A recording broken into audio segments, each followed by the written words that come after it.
queria agradecer a presença de vocês todos. O Humanidade Acompanhamento Terapêutico é uma clínica de formação de ATs e também um núcleo de atendimentos. E a gente tem hoje como convidado, né, o professor Nishan de Tiquinian. Poxa, olha, de chegando. Ilustre. Não, ilustre. Dá um lustre, né? Dá um lustre. E é um momento também da humanidade, né? O início de nossas atividades agora. Começamos no mês de setembro, então estamos há 2 meses iniciando uma nova etapa. E esse ciclo de palestras, o Nishan é o nosso primeiro convidado, né? Ele também tem participado, acompanhando toda a nossa trajetória. Então a gente quis também fazer esse marco inaugural, né, da nossa nova fase, né, com a humanidade, com esse convite que o Nishan pudesse vir trazer um pouco desse cuidar, né? Ele escolheu esse tema para poder trazer essa noite aqui para nós. Então, Humanidade Acompanhamento Terapêutico que está realizando e está dando início, e vocês, a gente vai poder estar comunicando vocês também outras palestras, outras atividades que a gente pretende realizar nesse espaço. Então a gente vai compartilhando com vocês também, né, nessa rede. Mês que vem vai haver outra? Isso, no 4, Beatriz, você me ajuda? 6 de novembro, nesse espaço, numa terça-feira, a Natália Mirizola, que é uma acompanhante terapêutica da equipe de ATs, né, do Humanidade, ela vai falar um tema ser mãe. Também ela vai falar os aspectos também sobre essa experiência e também o que atravessa profissionalmente também. Então, esse é um aspecto que ela vai trazer nessa próxima palestra.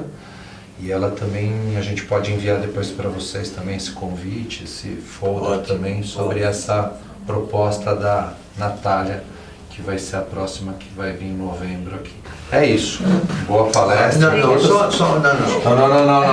Menos de... Ó, queria assim, o que é AT? O que é AT? É uma prática clínica chamada acompanhamento terapêutico, onde nós, né, que desenvolvemos esse trabalho, a gente vai até onde o paciente está.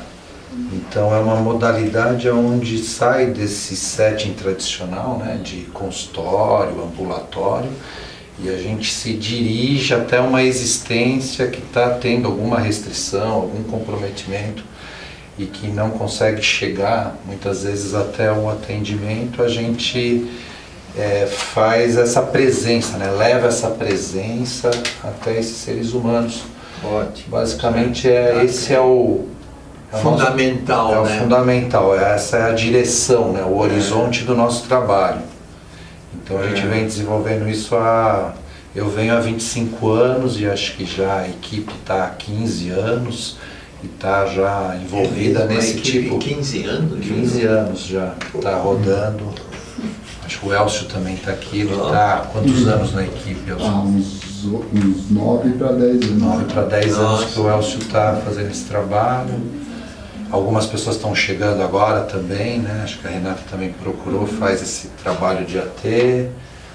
Beatriz também, estagiária nossa aqui, também tem bastante vontade, disposição para encarar também esse campo. Nem todo mundo conhece, nem todo mundo tem essa experiência. Acho que a Deda tem essa experiência também de atender nas residências, né? Algumas pessoas. Quem é Deda? Deda, Denise. Eu também não sei por nome, algumas pessoas eu conheço mais próximas. Né? A Renata eu sei que faz esse trabalho também. Faz esse trabalho? Não. Arquitetura, ó, veja. Bom, então eu vou começar falando aqui do que eu dei uma redigida assim e tal. E vamos ver como isso repercute em nós aqui, né? Tá bom? Cuidar, verbo transitivo. Nossa reflexão a respeito do cuidar pode se iniciar nos perguntando se o cuidar é uma eventualidade em nossa existência ou possui uma característica permanente, ou melhor, onipresente em todos nós. Até agora está essa velocidade, está tudo claro? E um primeiro avanço em nossa reflexão indica que o cuidar entre outros modos humanos de ser se apresenta com estas duas peculiaridades de presença. É o cuidar um modo onipresente, sempre presente enquanto modo de ser de nós humanos, e ao mesmo tempo é um modo específico, peculiar de nosso existir, de nosso estar aí no mundo, de nosso ser aí no mundo com os outros. Isso tudo é uma expressão só.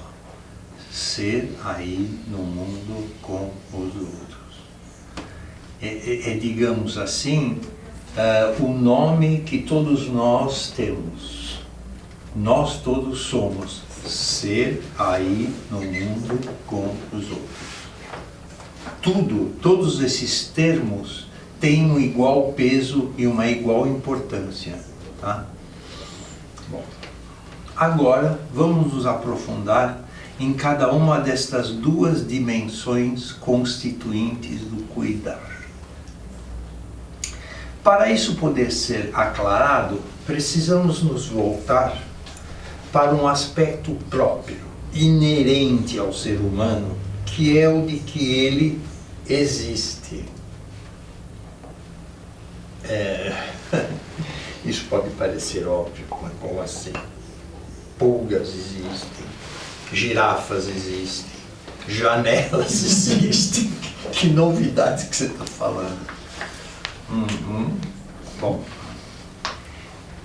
mas eu vou continuar. Quer dizer, o ser humano, entre outros infinitos entes, se caracteriza, ou melhor, seu modo essencial de ser, sua dimensão ontológica, sua dimensão própria, diferenciadora de outros entes, é o de que ele, o ser humano, é existência. Então, o modo próprio de ser humano, enquanto existência, é de ser abertura.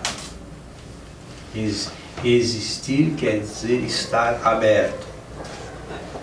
E abertura aí quer dizer existere. Ser, estar, sistere, para fora, estar aberto. Essa palavra é essencial que vocês anotem aí, quem quiser anotar, né? Quem estiver. Isto é, na sua peculiaridade de ser, o humano é aberto, quer dizer sensível, afetável, tocável por tudo aquilo que não é ele mesmo. Sensível, afetável, isso quer dizer o que o ser humano existe. E como eu falei, só o ser humano existe.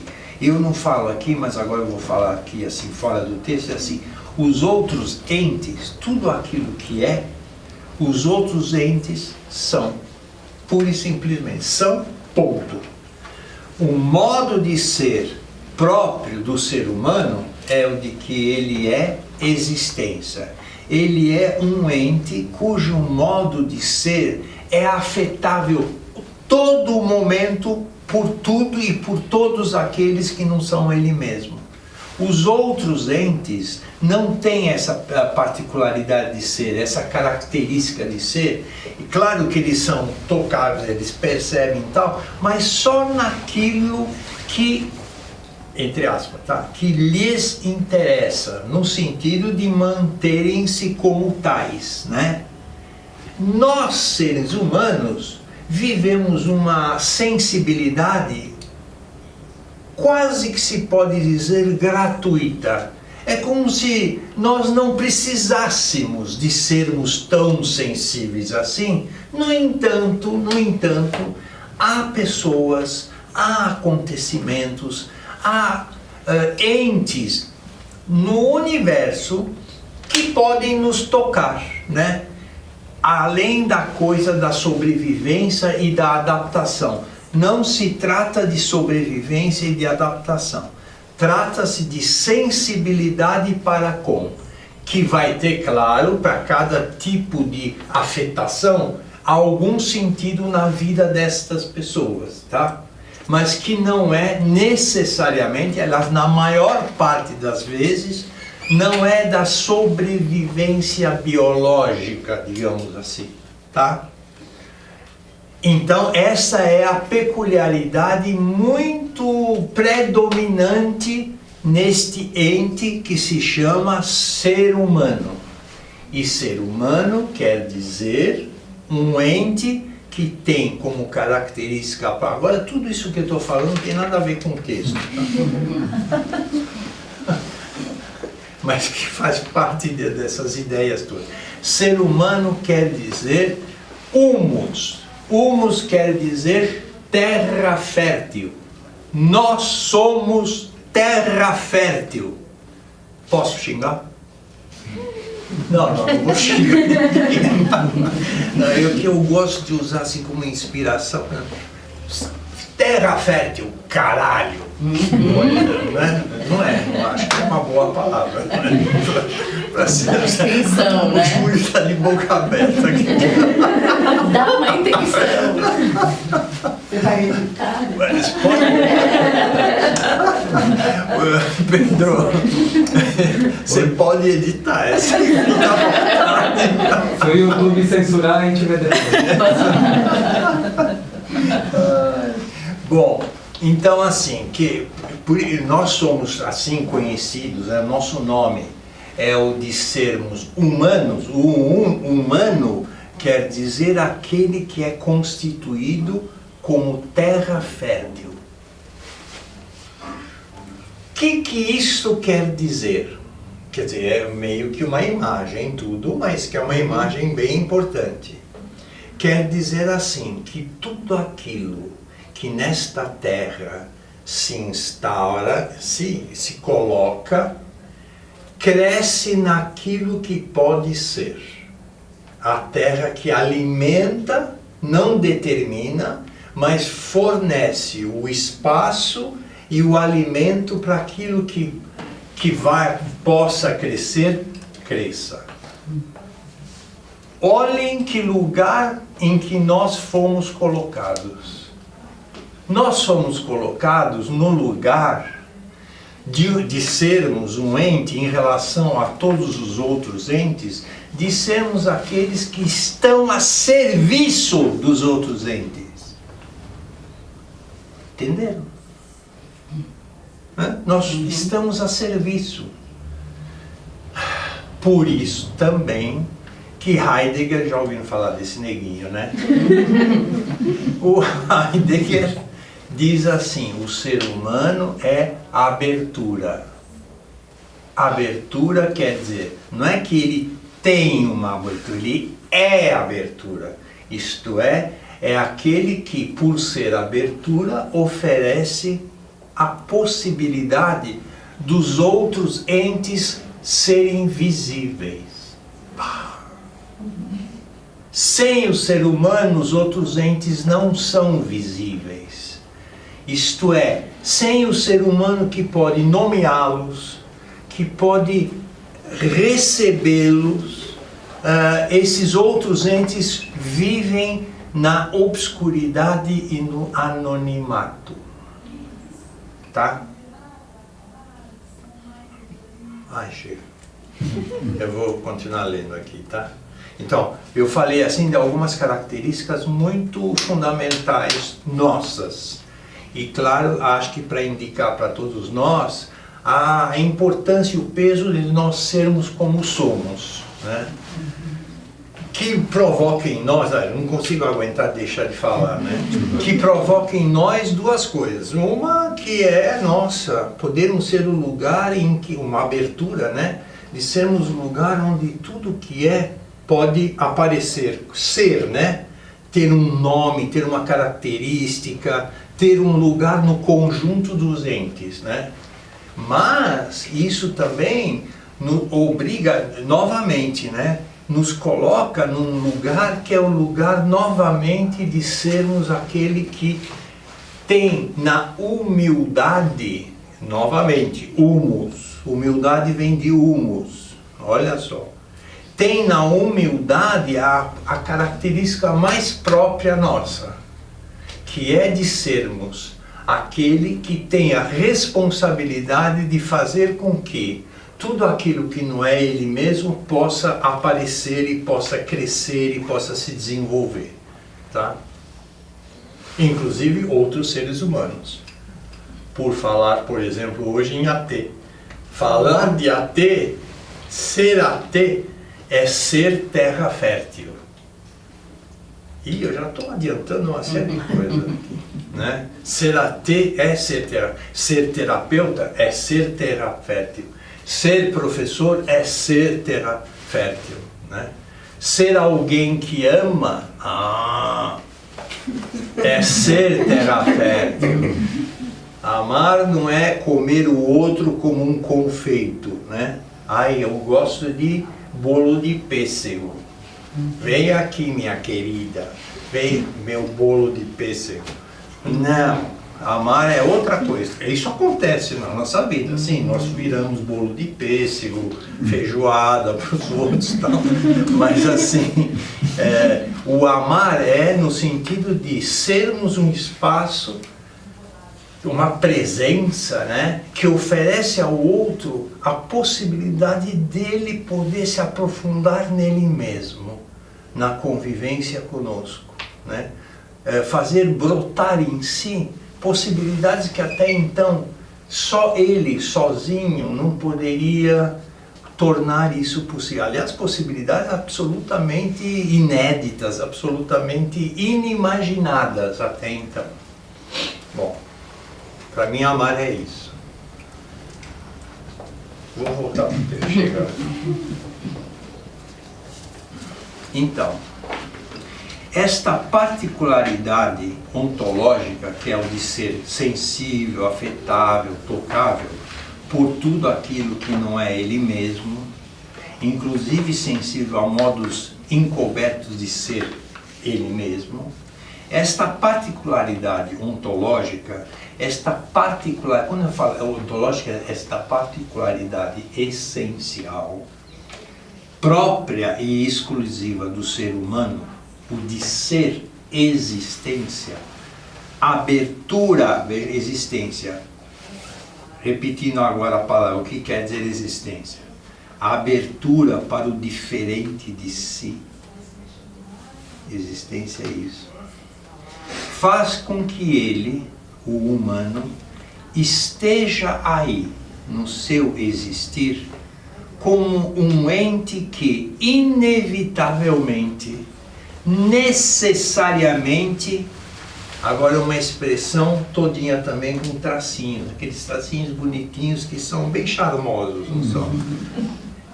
Então, inevitavelmente, necessariamente, é no mundo com os outros diferentes de si. Nós todos somos este ente. Somos no mundo com os outros diferentes de nós. A fenomenologia existencial nomeia este modo de ser, estar do humano como ser no mundo, que Heidegger adora de usar essa expressão, ser no mundo para cá, ser no mundo para lá, né? Mas ele adora mesmo. Bom, o Heidegger, quando eu falo, vocês sabem quem eu estou falando.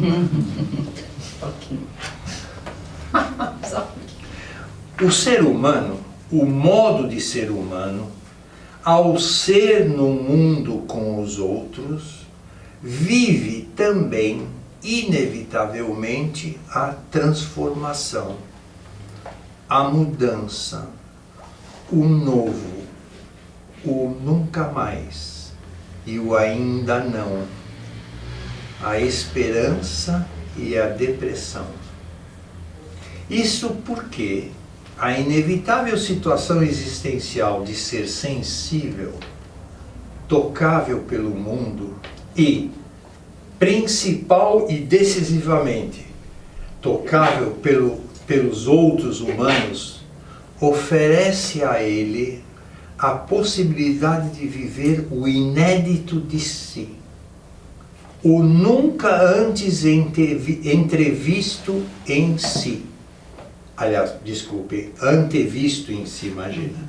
A partir de ser penetrado, sacudido, interpelado por um outro humano, um outro diferente, muitas vezes oposto de si próprio. Nossa sensibilização pela presença de um outro ser humano, ao, então, nos tocar verdadeiramente este outro ser humano, provoca em nós, evoca a favor de, provocar é evocar a favor de, um desejo de aproximação que implica necessariamente o desabrochar de possibilidades inéditas e nossas de ser.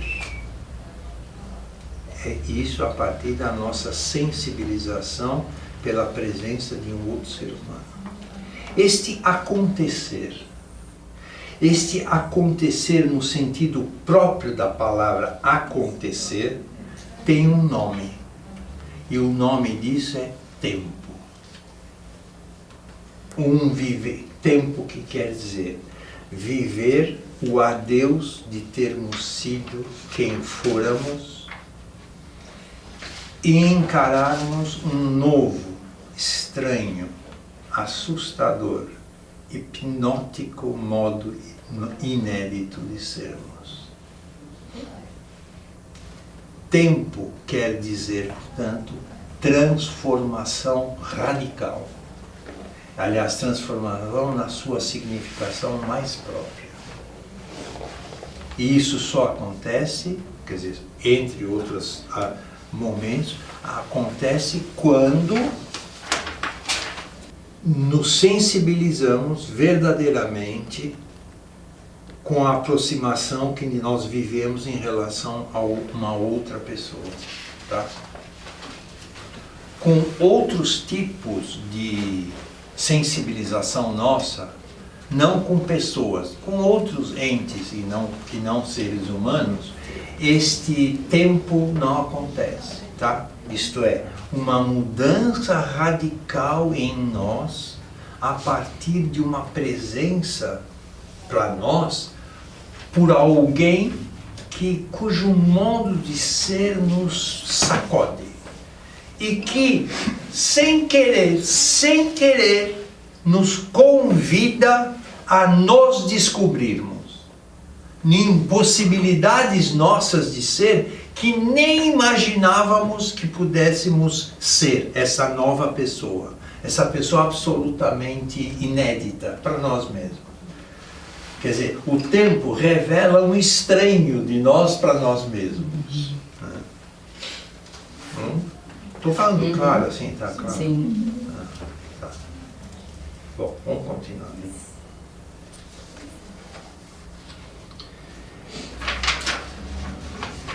Mas não é apenas a transformação que o modo essencial de ser existência implica, que é isso que eu estava até agora comentando.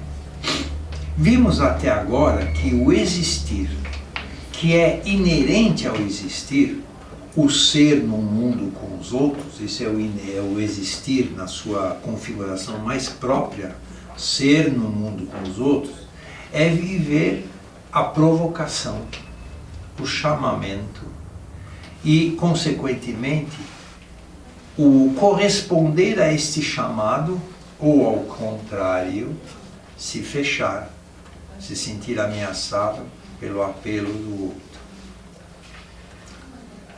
E, consequentemente, o tempo nasce a partir deste inevitável envolvimento, deste inevitável ir ao encontro do que me chama a partir do outro. Outro não igual a mim, mas que me toca e me interpela, me solicita como presença, como testemunha, além, muito além das minhas possibilidades específicas e eficientes de responder ao conteúdo de sua solicitação. Eu vou ler mais para ficar mais claro. Então, vivendo o ser testemunha, vivendo o ser só testemunha, só aquele que reafirma, escutando, o que o outro, um outro me traz, provoca em mim um abalo, em mim que está escutando, que está recebendo o outro, em mim que estou cuidando. Isso tudo que eu estou falando é do cuidar, tá?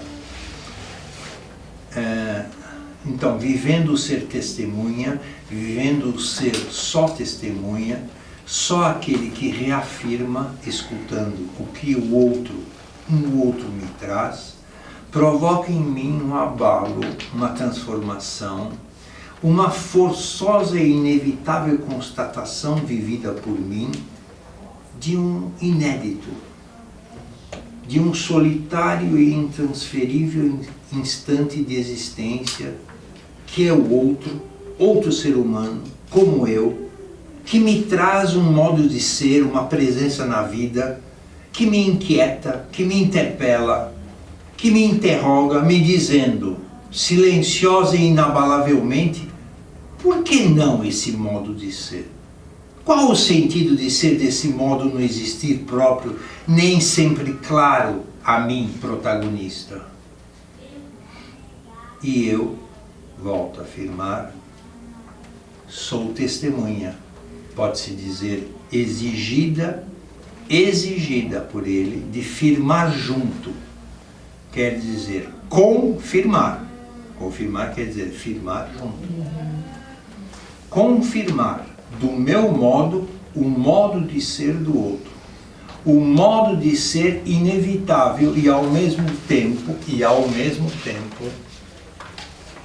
página, vire, deste que desesperadamente me tem como seu outro que pode ser ele mesmo. Eu, testemunha, quase por acaso, quase sendo aquele que estava aí, na proximidade institucional, até talvez na proximidade geográfica, porque a gente mora perto. Sou chamado, ou melhor, sou eleito, sou designado, sou considerado aquele que pode cuidar, ou ainda pode receber diretamente a solicitação deste que vai viver, ao se impactar comigo, vai ver o outro que pode ser ele mesmo. Um outro, né, que pode ser ele mesmo. Tem cada som louco, né, que aparece. É um outro som também. O outro que pode ser ele mesmo. O outro com quem? Sim. O quem, o alguém em quem posso depositar a confiança e expectativa de ser quem pode compreender, perceber o sentido de eu ser como sou. Como, meu Deus, como posso viver uma esperança de que esse outro, irredutível a mim, um estranho a mim, de que este outro, irredutível a mim, possa me acolher e me compreender.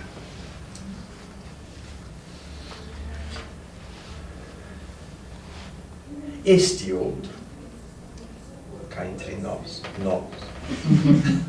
este outro, ousado em seu posicionamento, quase ingênuo no seu estar na vida com os outros. Nós estamos na vida com os outros o tempo todo.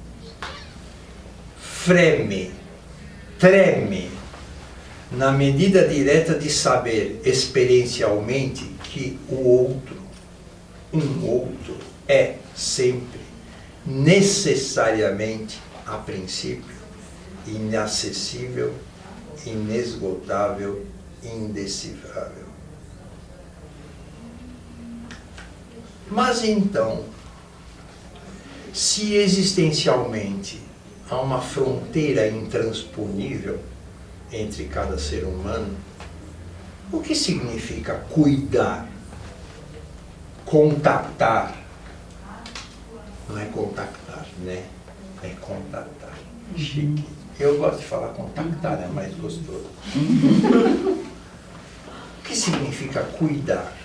Contactar, tocar, interferir, contribuir e se apresentar ao existir do outro, deste outro misterioso, inesgotável na sua peculiaridade de ser,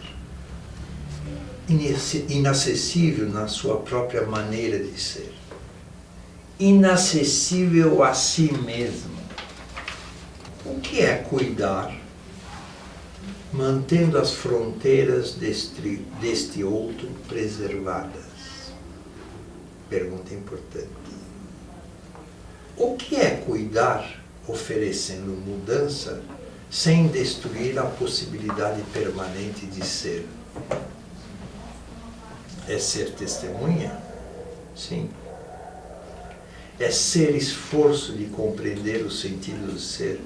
A suficiência de ser deste outro que me tem como seu parceiro no seu estar no mundo com os outros? Sim.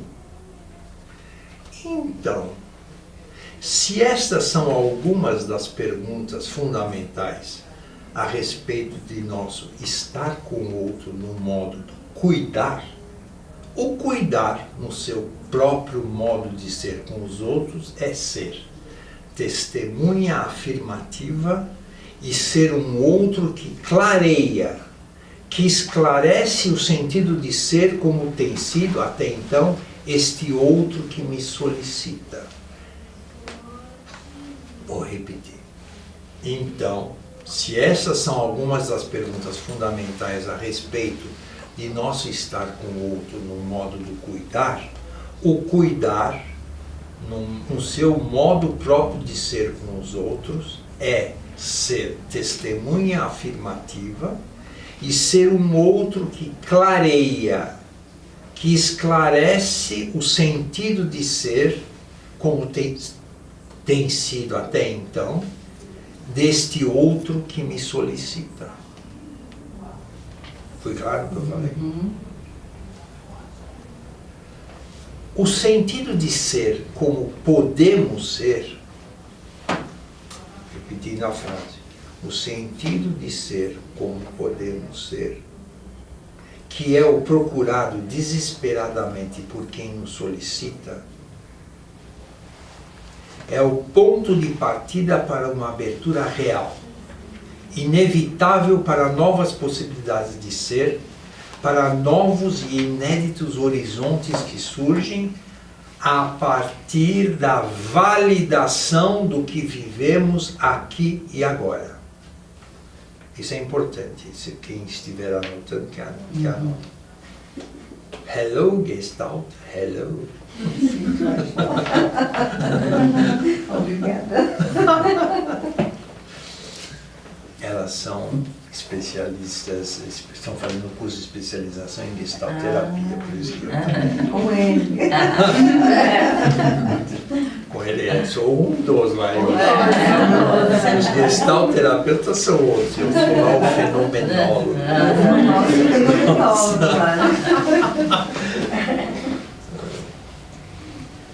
Cuidar não é invalidar o modo de ser. É procurar o sentido de ser do modo que está sendo, para então, só então, novas possibilidades se abrirem naturalmente.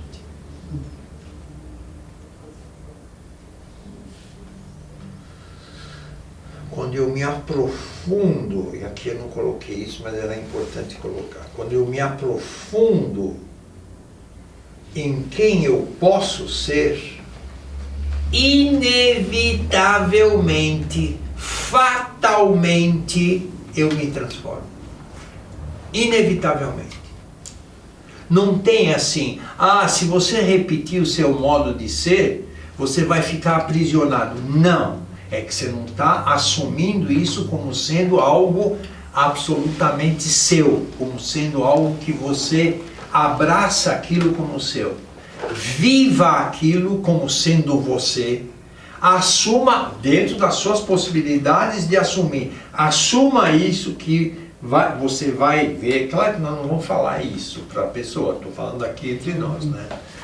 Assuma isso que você vai dar de uma maneira quase imperceptível, bem natural, uma transformação. Por isso que tem um princípio, aí eu também novamente tenho que recorrer à gestalterapia, é assim, né? A teoria paradoxal da mudança, que existe, né? Que diz assim, olha, é muito louco, é muito louco, mas é muito legal. Quer dizer assim, para mudar é preciso ficar. Como assim? Como assim?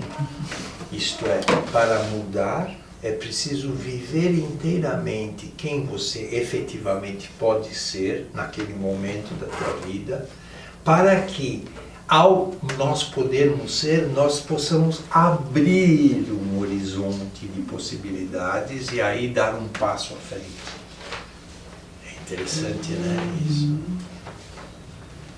É isso que também quer dizer caminhar para o... Quer dizer, viver o futuro. Futuro no sentido de uma real, aquilo que eu falei antes, né? Uma real transformação nossa, né? De algo absolutamente inédito, desconhecido, que nós possamos viver, né?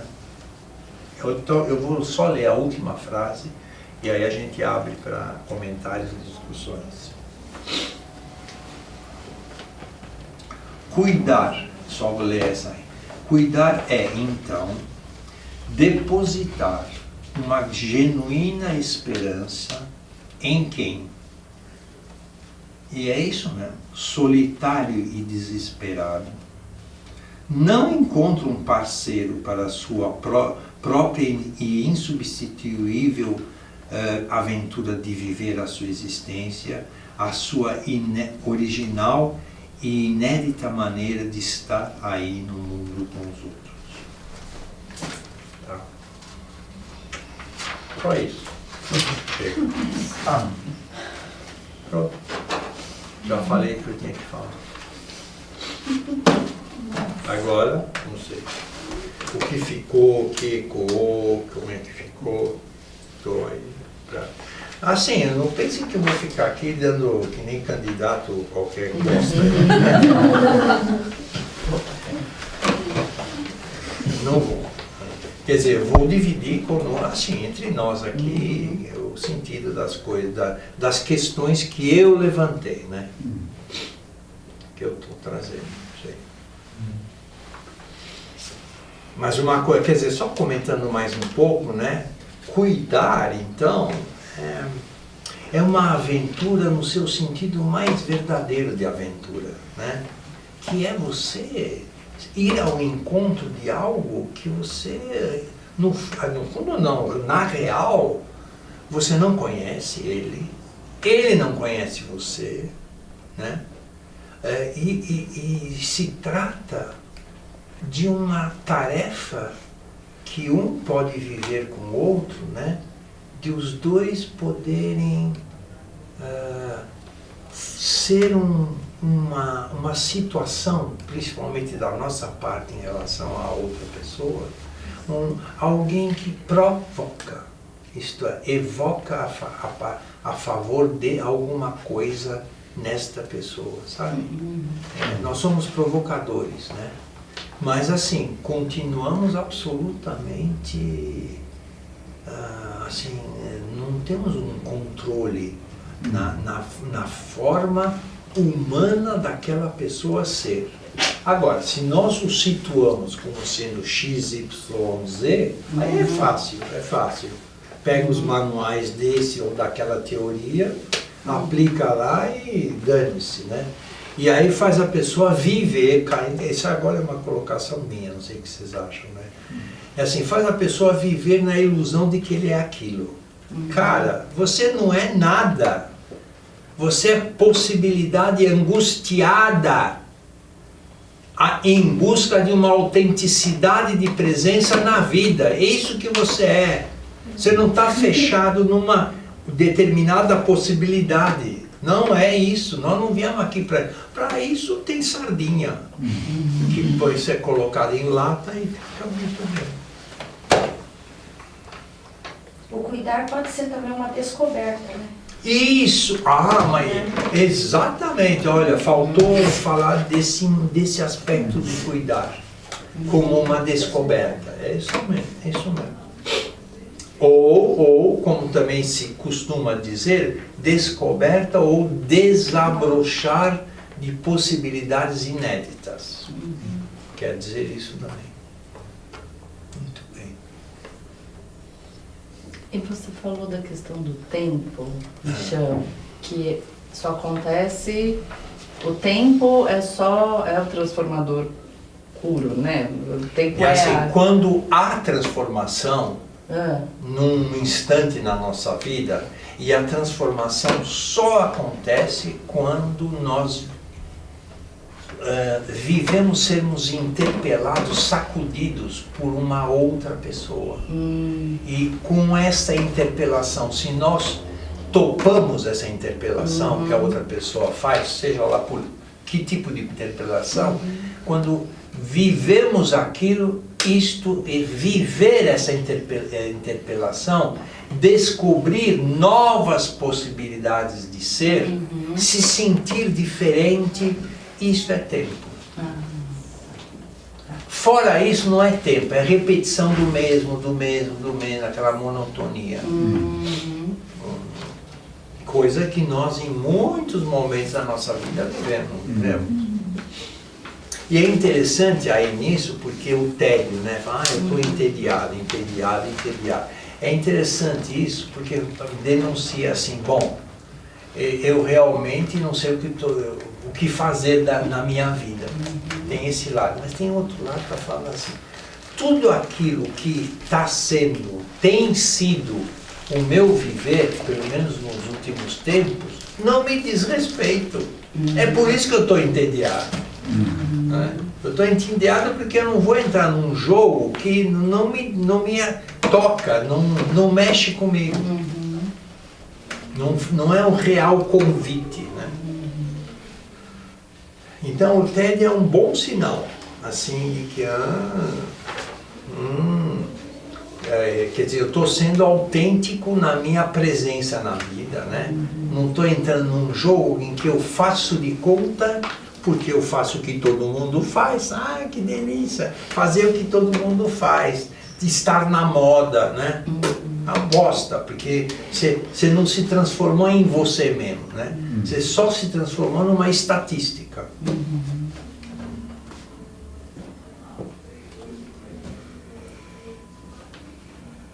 Viver, no seu ponto de vista humano, é uma grande... Aí é que tá. Eu acho que a melhor palavra é aventura. É aventura, mas num sentido forte dessa palavra, aventura. Sabe? É ir sem saber antecipadamente o que esse passo à frente vai nos oferecer. em relação a nós mesmos, né?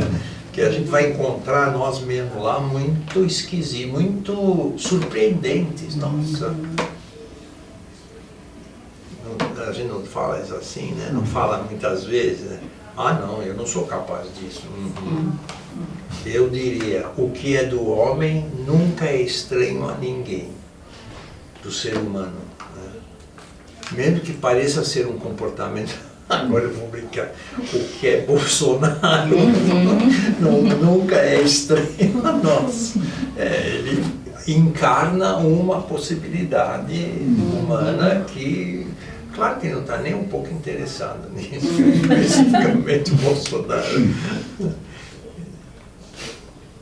Mas convida até outros a, é isso, né, a atuarem de forma que talvez nem, não sei, né, mas é isso que dizem, nem ele está atuando desse jeito, mas ele convida outros também, né, é isso, essa mudança, essa solicitação já está acontecendo. Né? Exatamente isso, né? Mas o viver é uma grande aventura bárbara. E a única, eu acho que situação de viver essa aventura é termos um companheiro ou companheiros junto, né? Para também mergulharem e sei lá o que cada pessoa vai perceber, vai viver, né? E aí é o mesmo cuidar, por exemplo, o cuidar, porque aí, então, lógico, a gente está falando, o mesmo cuidar serve para todas essas relações, né? Sim. Para todas. Para todos. Mas não para um ente que não seja esse humano. Por exemplo, um gato, um cachorro, isso... Ele cuida também, mas não cuida naquela forma que está implicada aqui, nesse cuidar, né? Ele cuida daquilo que faz parte de um momento da vida do cachorro, do gato, né? Que ele está, mas muito incrível, ele está naturalmente, naquele momento, depois da gravidez, muitas vezes a fêmea e o macho, ou só a fêmea, né? Depende da espécie, né? Em que aí eles cumprem algo que diz respeito à espécie deles.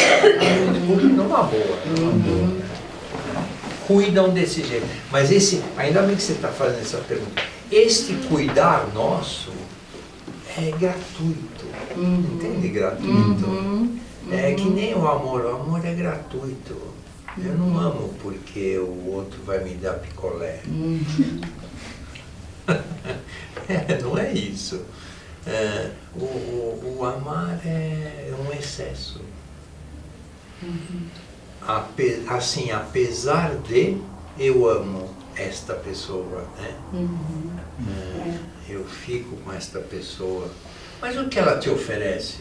A melhor resposta é nada, meu amigo. Não me oferece nada. Sabe? Quer dizer, esse oferece é um limite. Oferece essa possibilidade, né? De uma troca, de uma presença. Sim. Mas ela não me dá nada, eu não estou com ela porque ela me dá alguma coisa.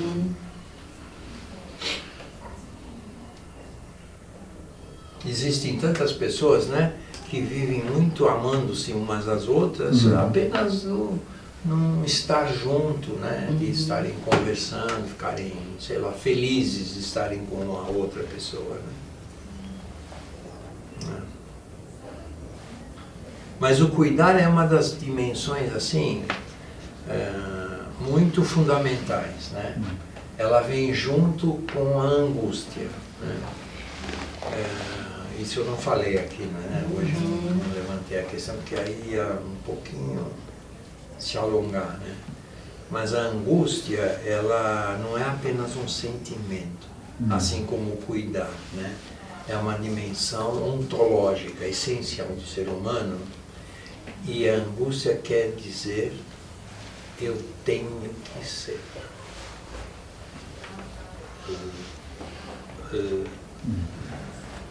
Exatamente porque eu não sou gato, não sou cachorro, não sou samambaia, não sou pé. De que é esse pé de fruta? É de mexerica. Mexerica, né? O que você falou? Limão. Limão, mexerica. É assim. Nós fomos expulsos lá daquela bosta lá em cima. Sabe do que eu tô falando? Paraíso, já ouviu falar? Já.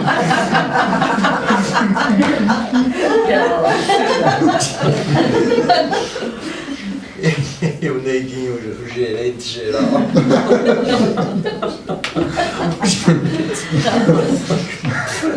Ele falou, vai embora. Ainda bem que vocês me desobedeceram. Nossa, ele ficou ofendidíssimo. Acho que ele é do signo de Leão.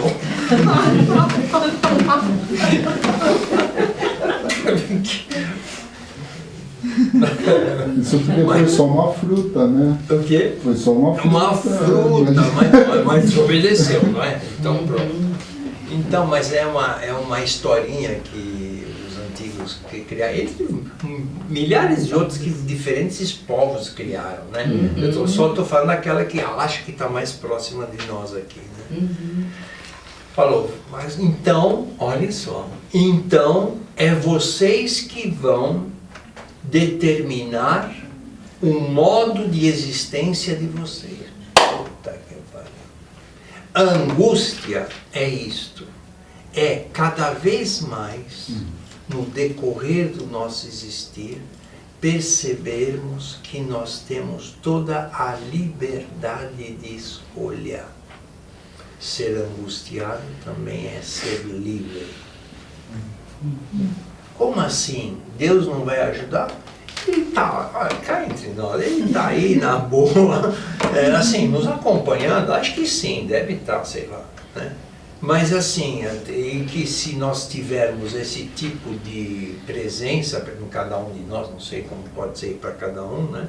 Se nós tivermos essa presença, tá bom. E se isso fizer legal, for legal, ótimo. Mas assim, quem decide tudo, os rumos da nossa vida, somos nós mesmos. Esta constatação que eu vivo desde menino, desde tenra idade, menino, menina, é isso que se chama angústia. Eu sou livre. Maldita liberdade. Eu sou livre. Né? Muito forte isso, não acho? Então, e o cuidar e a angústia andam mais ou menos, não que se confundem, né? Mas andam mais ou menos junto. A angústia e a... No caso, a palavra que se usa não é o cuidar, embora a melhor maneira de descrever isso seja o cuidar, é angústia e culpa. Culpa não quer dizer também sentimento de culpa, não. Quer dizer exatamente isso, cuidar. Que no alemão é Sorge. Não me perguntem do que vem isso, não faço ideia. Mas é esse cultivar, né? O estar... assim, naturalmente sendo tocado, por aquilo que eu falo aqui, né? Sendo tocado por algo e não conseguir evitar de ir ao encontro disso que está me tocando. Aí sim, quando eu não vivo uma resposta em relação ao meu ser tocado, eu me sinto culpado. Sentir-se culpado é um compromisso passível de ser vivido por mim no cuidar, e esse cuidar não está sendo realizado por mim. Aquilo que só eu posso responder, que é só eu que estou sendo atingido por aquilo, estou sendo chamado, e a minha resposta é fazer de conta que não tenho nada a ver com aquilo. Isso dá o sentimento de culpa. De dívida, isso é dívida, como conta bancária, dívida.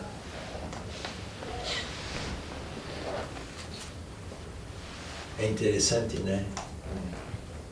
A noção de pecado. por exemplo, nas igrejas cristãs, né? Pecado é você fazer algo que fere a sua integridade de ser, né? É isso que quer dizer pecado. Mas enfim, isso é um outro caminho aí, senão não vai sair desse buraco aí. Bom, então está claro, quer dizer, um ponto de vista do que é o cuidar, né?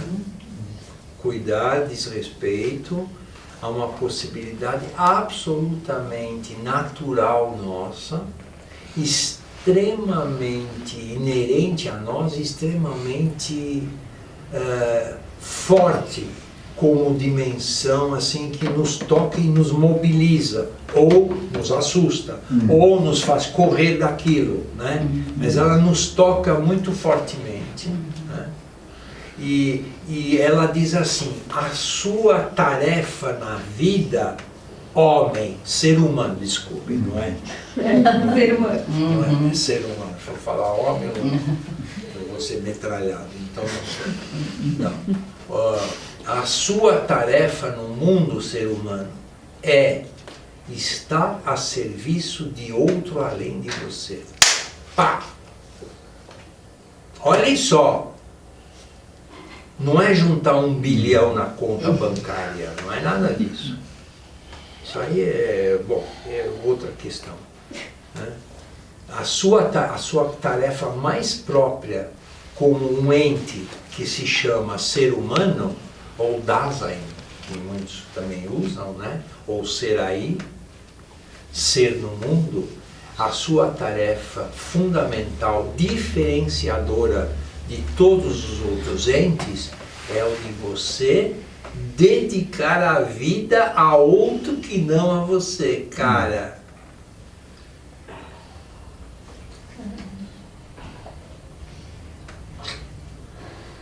É isso. Nós todos aqui, de alguma maneira, né? E, aliás, eu não vejo ninguém no mundo que não tenha um tipo de presença de cuidadosa, né? Do tipo de cuidar, né? Alguns no cuidar, alguns de nós aqui, eu acho que a maioria de nós aqui, tem no cuidar algo muito fácil de identificar, né? Todos nós recebemos pessoas, vamos ao encontro de pessoas, e etc, né? Tá, tudo bem. Mas, eu estou vendo, por exemplo, 2 pessoas aqui, eu não sei mais se tem alguém mais assim, estou vendo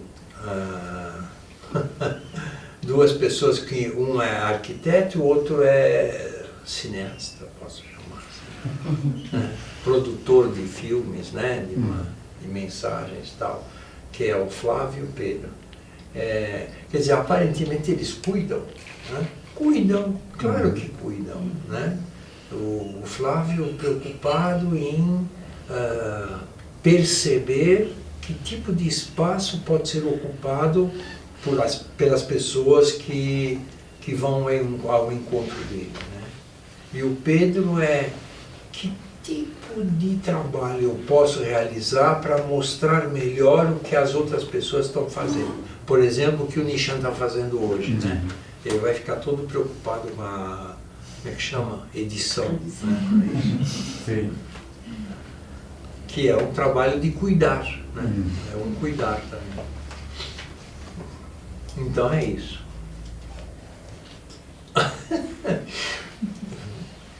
E aí, meu? Mais alguma coisa?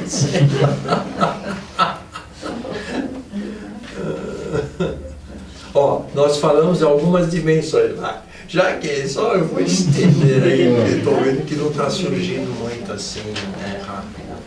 Assim, está falando de cuidar ou culpa. Cuidar ou culpa são juntos, assim. A angústia é outra coisa, né? Tempo é outra coisa, temporalidade, né? A chamada temporalidade. Tem uma outra dimensão. Essas dimensões que eu vou falar agora são dimensões de um neguinho que gosta de psicanálise, foi psicanalista e aí quando ele viu a fenomenologia falou: ai, que lindo! que é o Rolomei, né? Ele falou lá as coisas, e ele faz uma... Outros autores fazem outras classificações, mas muito parecidas com essa, né? Então tem angústia, culpabilidade, temporalidade e tem a transcendência. Transcendência quer dizer ultrapassar, né? É interessante, ultrapassar o nível óbvio de alguma coisa. É ver um sentido daquilo para além daquilo que se mostra primeiramente. É isso que é. Então, a transcendência é vivida pelo ser humano enquanto linguagem. A linguagem, mas no seu sentido maduro, não a linguagem de sinais, mas a linguagem de símbolos, ela é um modo de viver a transcendência. Linguagem de símbolos, como símbolo. Isso. Linguagem como símbolo. Mas tem mais uma característica, quer dizer, só vou falar um passando, tá? Quer dizer, mas que linguagem de símbolo é essa? É a poética. A poética é a linguagem de símbolos por excelência.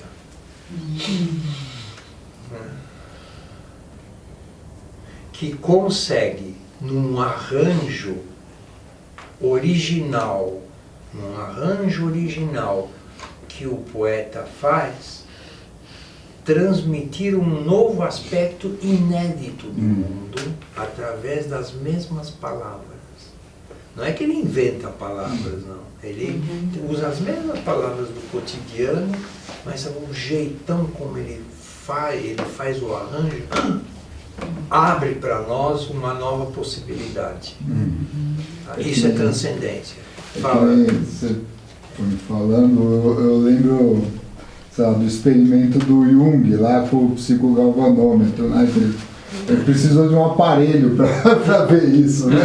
Coisa que a gente, pela poética, talvez consiga até mais precisão, né? Mas ver que as pessoas reagem, a mesma palavra, o tracinho lá vai diferente. Então a mesma palavra ela é algo inédito, novo e a partir de cada um. Exatamente, isso mesmo.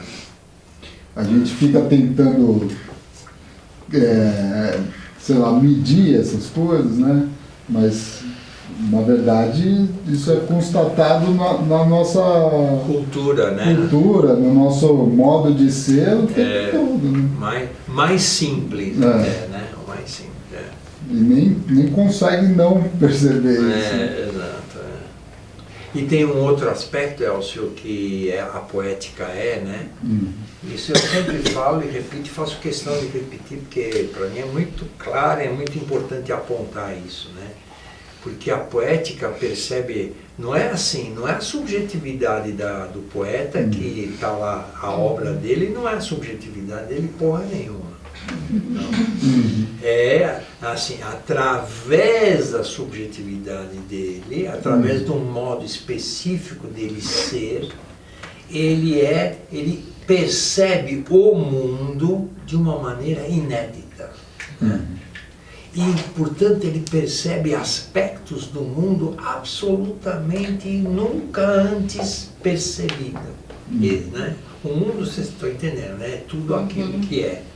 Então, eu sempre digo, o discurso poético é o mais objetivo, porque o discurso chamado de científico natural, esse discurso já é pré-determinado que tipo de mundo como o mundo vai ser alcançado. Ele sempre vai ser alcançado de um certo modo, enquanto que o modo poético é sempre uma incógnita, uma novidade. Vai depender do modo como aquele ser humano se abrir ao mundo. O nome disso é intencionalidade. Intencionalidade é artigo de feira.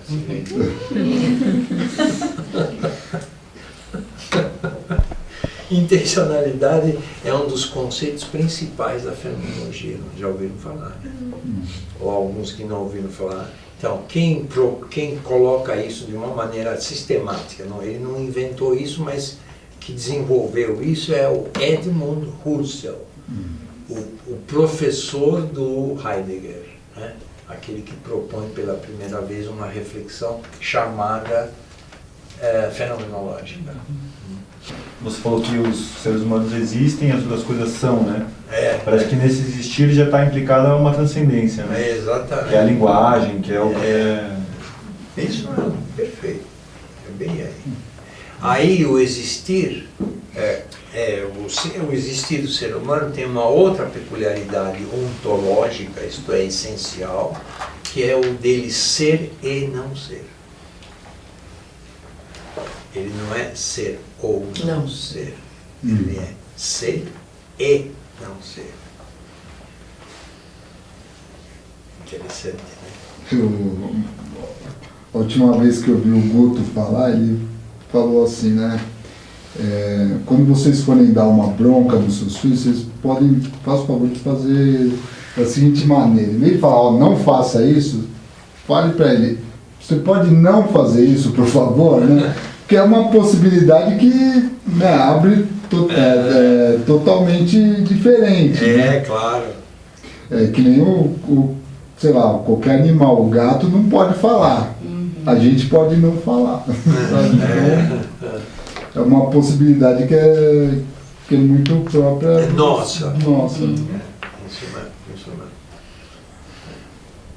Então, ser e não ser, quer dizer que uma plenitude e um vazio estão um junto ao outro. A plenitude e o vazio. Aliás, é o vazio que oferece a possibilidade da plenitude. Uma notícia de última hora. A depressão não é só a perda do sentido de viver, mas a oportunidade de uma nova forma de viver. Atenção, depressivo. Fazer essa chamadinha? Hã? Pode fazer essa chamadinha? Posso. Boa. Claro que na depressão o que mais prevalece é a dor da perda. Mas quando tem a dor da perda, ela também está dizendo, se abrir um vazio, tem um buracão, que pode ser ocupado por uma nova possibilidade, que não vem assim, né? A pessoa precisa se lançar naquilo, né? Mas uma nova possibilidade de eu ser quem eu posso ser, que eu nem sei quem eu posso ser, se abriu. Daí vem o ser e não ser. Qual é aquele filme do espanhol? A pele que habita. A Pele que Habita. Mas aquele filme é literalmente ser e não ser. E ele não traz ele não levanta uma resposta, mas coloca, né, a situação do... Agora tem assim, rapaz traço moça, moça traço rapaz, não é? Como é que é o nome dele como rapaz? É Vicente, né? Isso. Vocês lembram da última cena do filme? Eu lembro, não porque eu sou ligado em filmes, não. Eu sou. Isso é assim, é que eu passo todo o semestre para os alunos. Por isso que eu estou lembrando. E no começo do filme, o rapaz se chama Vicente. Ele apronta uma lá com uma garota que é filha do cara que vai danar com a vida dele também, que é o médico lá. E aí, o Vicente, e aí a última cena, eu vou te contar, dane-se, tá bom? Ele chega na loja da mãe dele, que a mãe tem uma loja de roupas e tal. Então lá a mãe, uma moça que atende lá também, e aí ele chega uma moça, belíssima, belíssima. Aí vem a pergunta, quer dizer, eu tô assim, tô levado a falar, e ele? E ela? Quem vem lá? Né? Aí ele chega e fala assim, a mãe vê ele e pergunta, pois não, senhora, o que você deseja? Fala, mãe, eu sou o Vicente. Puta que eu pariu. Eu sou o Vicente. E ela tinham dado o nome a ela, ficou prisioneira há vários anos, tal, lá na casa do fulano, com o nome de Vera. Ele era Vera. Cá entre nós, agora, Baixo Leblon. Baixo Leblon. O cara fez uma cirurgia que tirou o pau dele, tirou o pau, sei lá o que fez lá, e transformou numa vagina. Ele tinha uma vagina e tudo, ele era uma mulher, tinha peitos, tudo. Quer dizer, um filme, sei lá se isso é na real, acontece isso, mas enfim. Acontece. Acontece? Então. Vera é verdade, né? É verdade. Isso. Só acho uma sutileza. Importante. Mudanças, transformações, né? Isso. Possibilidades. E aí, então essa questão do ser e não ser, eu ilustro com esse filme, né? Do ser e não ser. Sabe que eu estava lembrando também, o Humanidade acompanhava um paciente, né? E a gente tinha um AT que ele ia atender esse rapaz na residência, no quarto dele, e era um jovem assim que ficava muito fechado, com poucas palavras, pouco contato, acesso. E o acompanhante terapêutico, ele começou, passado lá várias semanas, ele começou a se angustiar se o paciente sabia, se tinha uma relação ali, se havia um testemunho, se havia algo entre ele e o paciente, porque ele começou a ficar muito angustiado, a ter, por conta da relação, se realmente o paciente, a presença dele lá, se tinha alguma conexão. Ele tinha chego, o primeiro encontro se apresentou e passou semanas e semanas, depois meses, e ele trazia sempre na equipe a angústia de que estava indo e o sentido, né? A questão do testemunho, de não estava muito claro para ele também a relação que ele estava estabelecendo.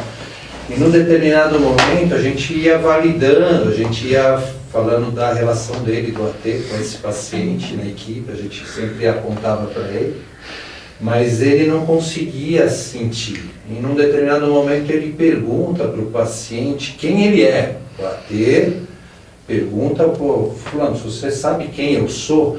Aí o paciente fala a primeira vez o nome dele.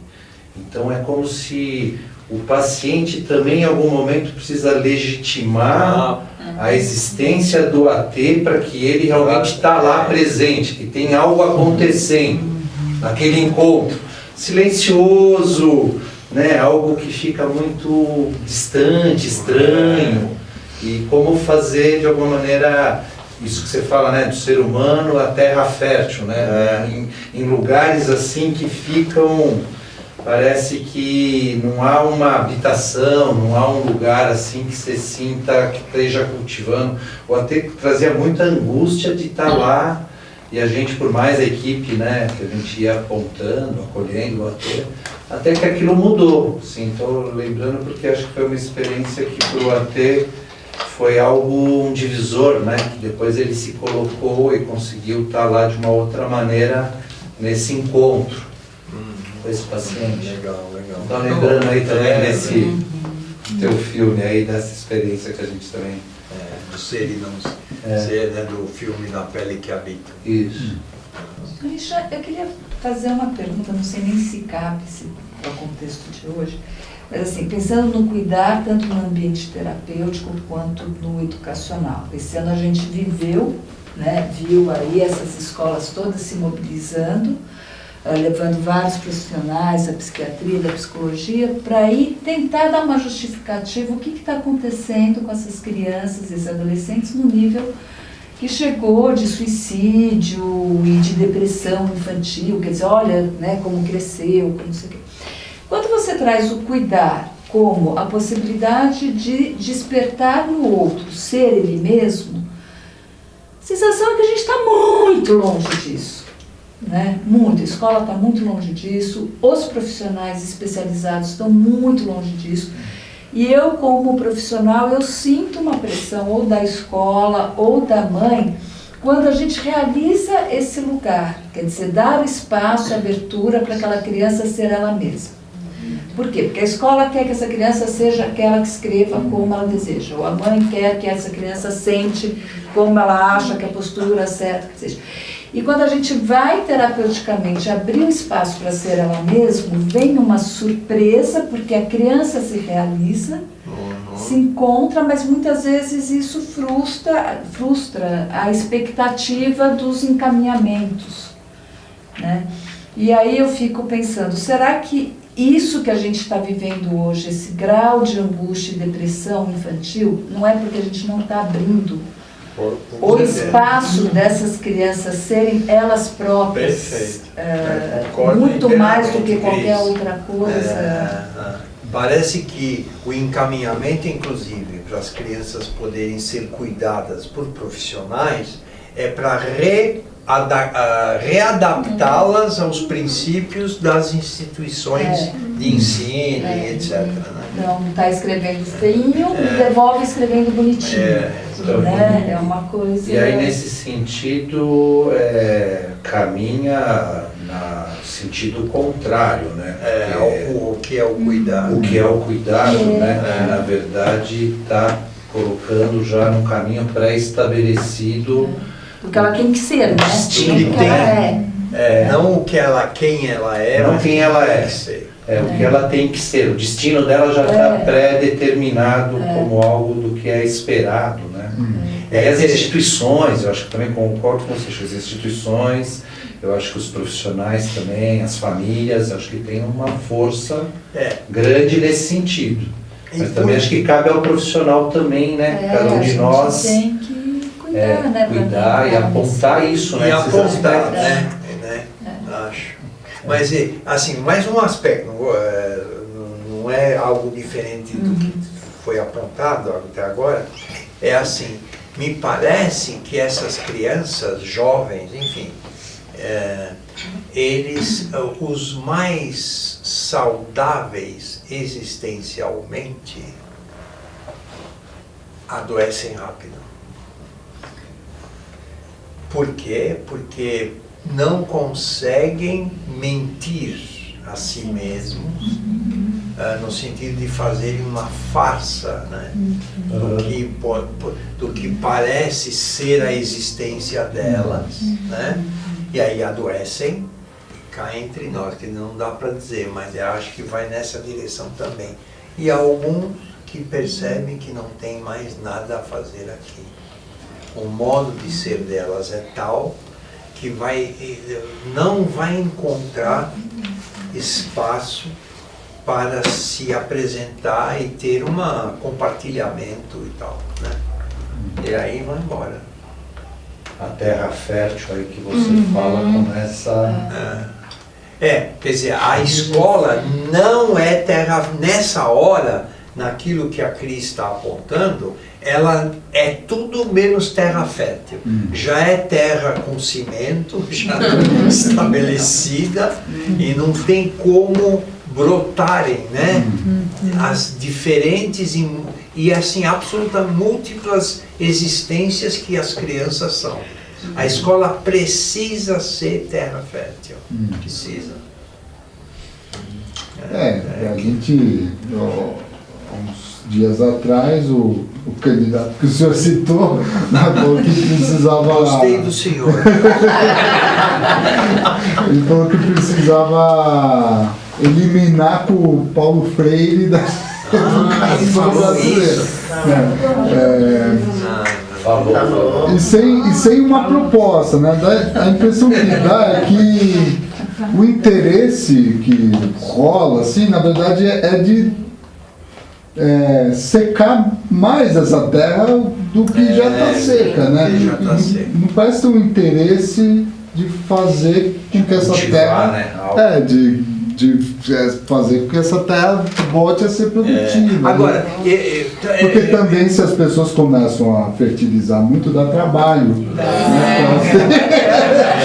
Cada um tem que pôr o seu adubinho, a sua contribuição, daí dá trabalho, né? Se ninguém, se todo mundo fica quietinho, né? Por isso que não tem proposta, né? Só tem retirada. Tá dando muito trabalho isso aqui, vamos cortando.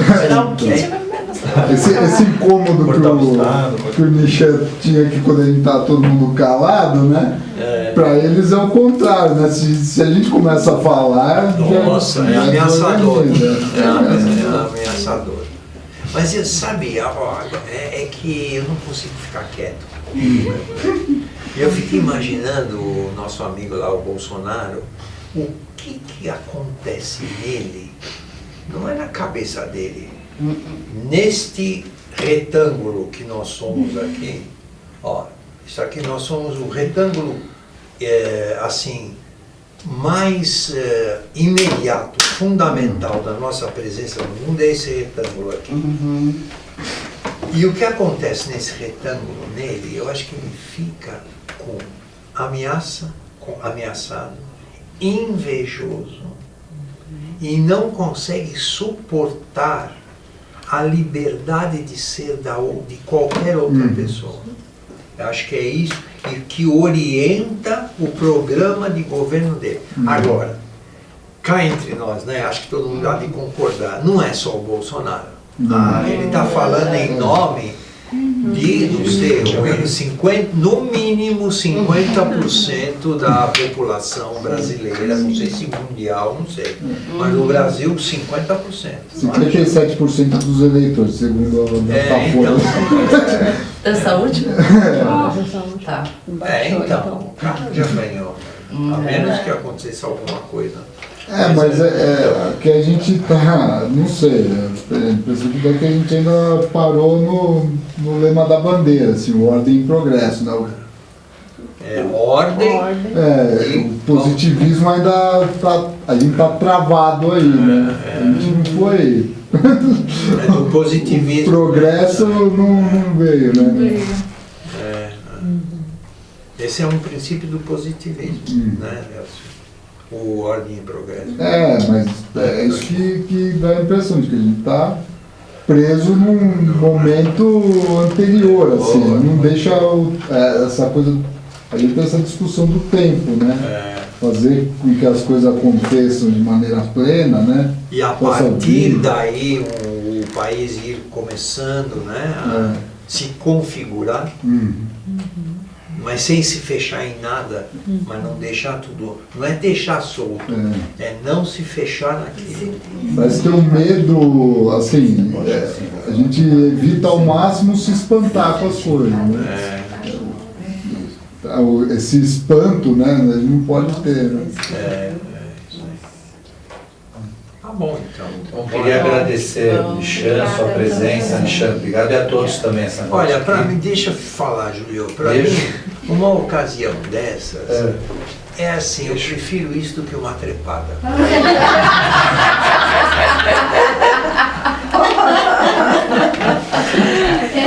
É um modo de ser mais autêntico. Não é que eu não gosto, não gosto.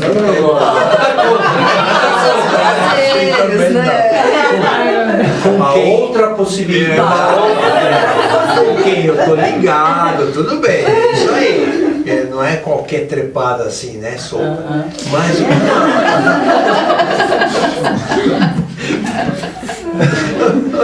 mas assim, um acontecimento desse, na verdade o que eu quero dizer, ele é tão envolvente quanto uma boa trepada com quem você está ligado e tal, né? Eu acho que eu vivo isso também, sabe? Acho que é bem legal. Realmente foi.